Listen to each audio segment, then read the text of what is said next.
I made it to Camiguin Island. I don't do this often, you caught me off guard. All of my friends said you moved out west. You tell me stories underneath sunsets. Could it be more than just one night? Kissing the cab ride, head turning left, right. Get a ticket for two to wherever you choose. Drinking some red out of the blue. You say my name with your accent, makes me remember how much I missed you. Hope you're planning to stay for a million days. You'll be my summer in December. Hey boy, trust my intuitions always. I'm not superstitious, I got lucky. Stole your heart and it was meant for the taking. So I've been in the mountains for quite a while now.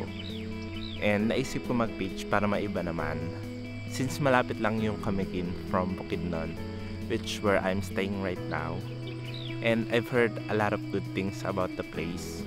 Nag-decide ako to go to the island. Ang isla ng Camiguin ay matatagpuan sa northern coast of Mindanao, sa bahagi ng Bohol Sea. Ang pangalang Camiguin ay galing sa salitang kamagong na isang uri ng ebony tree. Ayon sa mga eksperto, ang Manobo people of Surigao del Norte ang mga unang nanirahan sa isla.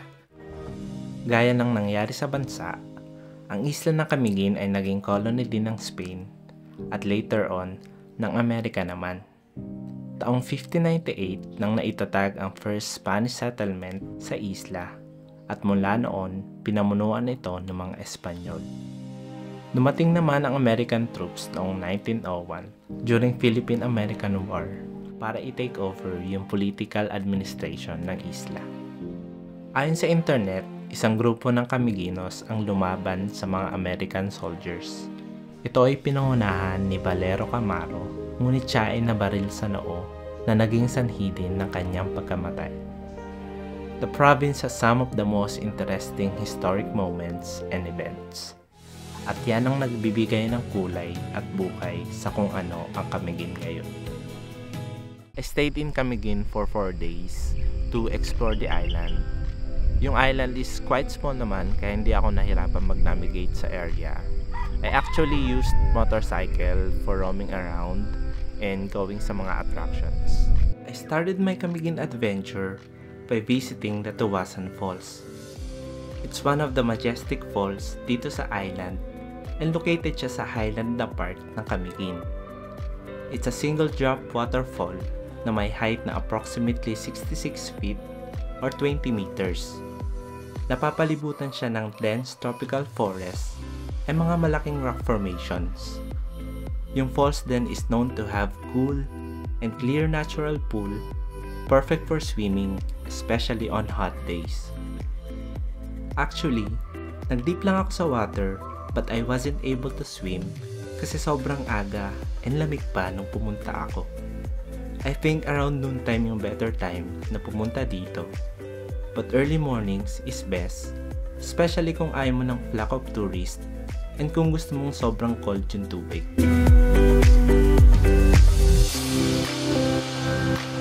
Within the area and nearby from the falls, merong resort named Soda Water Pool.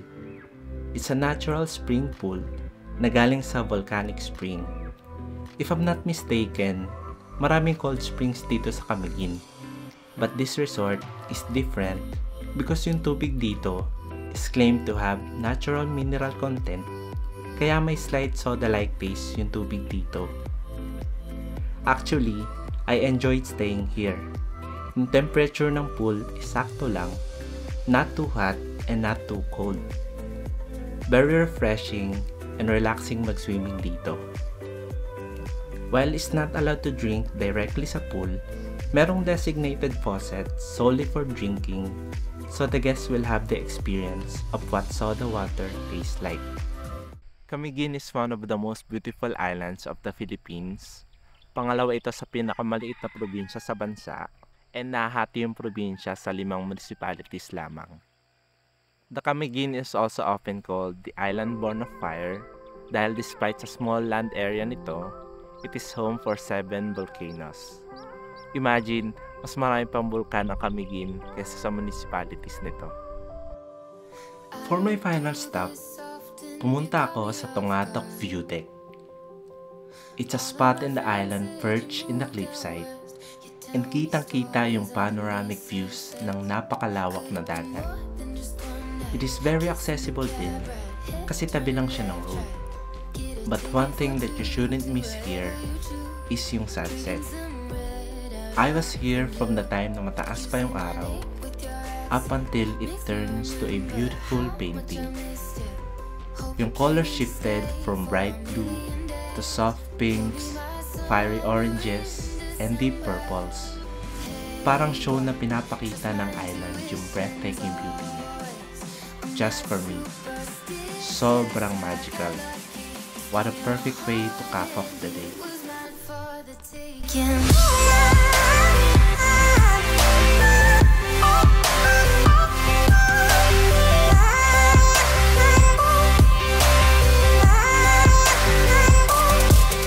When I arrived in Mambahaw, the capital of Camiguin, one of the things na na-notice ko agad is yung mga ancestral houses. As in everywhere may mga old houses. Merong residential, merong used for business, etc. Sobrang ganda and it's giving pre-Hispanic era vibe. While exploring Mambahaw, na-try ko yung oldest halo-halo in town. It was created by Viola Snack Bar. The Viola Snack Bar is operating since 1962 pa. They also serve other pastries and I've tried the cassava flan, which is sobrang sarap. Pero yung halo-halo talaga yung real star. No wonder it is still being served after all these years. Perfect sa tag-init and feeling ko I got a sweet taste of the history. Speaking of history, napuntahan ko yung one of the oldest ruins in the country that still stands today. It is the old church ruins in Catarman. Ang church na to ay na-construct noong early 1800s during Spanish colonial period, pero noong 1871, the church was heavily damaged when Mount Volcan erupted for the third time. Following the explosion of lava, the church was reduced to the ruins na nakikita natin today. And nag-transform yung place with mossy-covered walls and towering trees that have grown through the years. Very serene and contemplative yung atmosphere dito. And it's one of the popular attractions sa island ngayon. Also, one of the consequences ng Mount Volcan eruption is yung sunken cemetery. A massive portion ng town ng Catarman ang lumubog below sea level, including the cemetery. Ang malaking cross ay tinayo bilang paggunita sa mga puntod at sa mga inilibing doon. These places might not have delightful or glamorous story from the past, pero para sa akin, yun ang reason kung bakit sobrang colorful and powerful ng history nito. Camiguin Island is accessible by air and water. Going to the island, sumakay ako ng ferry from Balingoan Port of Misamis Oriental and took more than an hour to arrive sa Binoni Port of Camiguin. Meron din silang airport pero I haven't checked the flights. Pero yung ferry, if I'm not mistaken, nag-ooperate sila 24/7.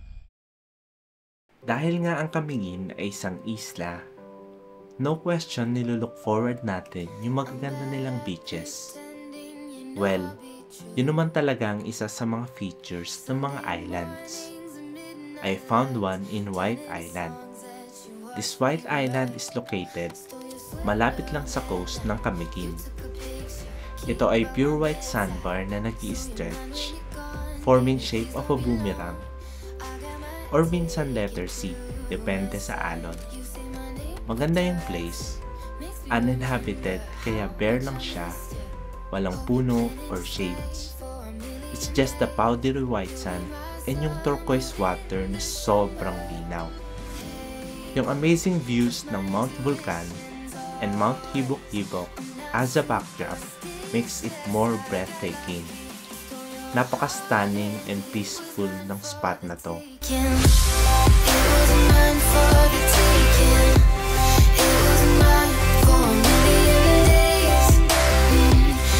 And you know what? May naglalakaw ng sea urchin sa White Island. Grabe, ang fresh at sobrang sarap. You should not pass on this.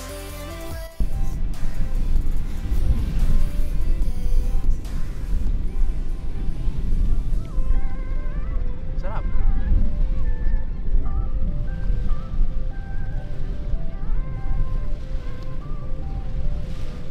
For my last destination, I went to Mantigui Island. Ito ay small island off the coast din ng Camiguin. Unlike White Island, Mantigui Island has little forest.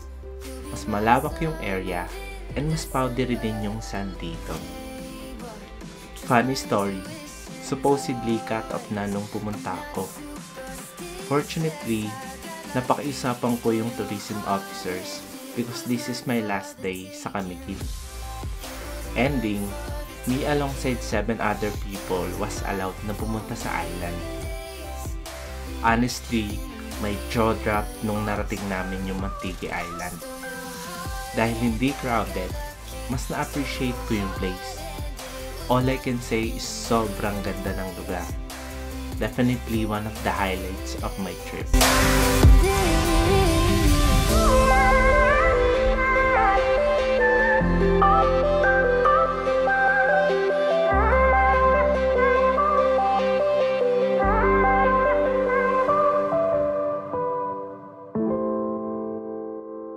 So that was my trip in Camiguin. I must say Camiguin is underrated. It was so beautiful. I had a great experience and I'm definitely recommending na mag-visit kayo sa Camiguin. It is small but it has a lot to offer talaga. Actually, hindi ko in-expect na ganun siya kaganda. As someone na preferred yung mountains over beaches, Camiguin Island is a revelation. So if ever you are planning to go somewhere, pwede nyo makonsider yung Camiguin Island. Or sana ma-include nyo siya sa bucket list nyo. I'm sure you will have a great time sa island. So there you have it, guys. I hope you enjoyed coming with me on this trip and I will see you on the next one. Bye!